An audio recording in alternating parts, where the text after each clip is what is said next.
به نام خدا، جلسه 8 آموزش خط و زبان فارسی. بچه‌ها در این جلسه هم ما آموزش کلمات جدید یا واژه‌های جدید رو داریم، چون تعداد حرف‌هایی که یاد گرفتیم زیاد هست و باید تا میتونیم واژه بسازیم.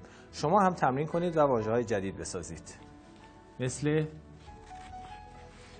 کتاب، کباب، به ت، یعنی در اینجا 2 نقطه روی اینجا، روی این دندونه داریم، به این میگیم به اصطلاح دندونه. در اینجا 1 نقطه زیر دندونه داریم. کره، کره، کره. ا او در فارسی با حرف خاصی نشون داده نمیشه، با یک سری علامت‌های کوچیک. همین رو تبدیل میکنم به کره. کره، کره. بانک،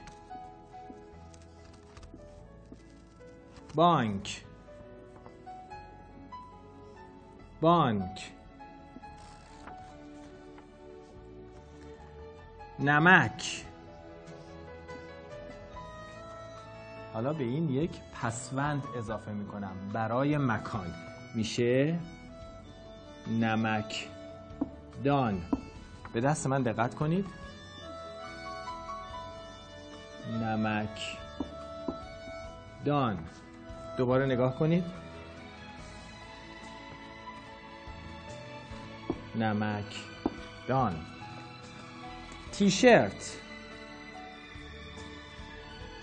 تی شرت.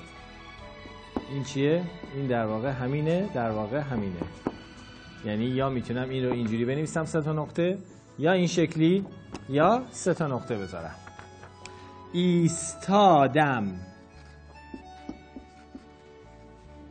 میم آخر رو هم از بالا میتونم بیارم هم از پایین، یعنی این میم این شکلی هم میتونه باشه، هیچ مشکلی نداره.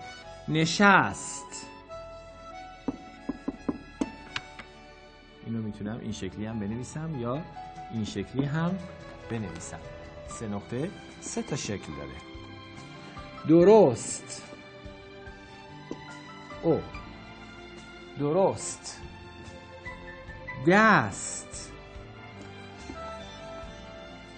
دوست.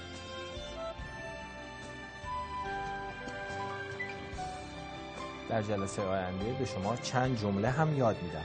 شما هم سعی کنید واژه بسازید. ببینید زمستان سرد است. جلسه آینده تفاوت بین است و هست رو برای شما توضیح میدم. شاد و سلامت باشید.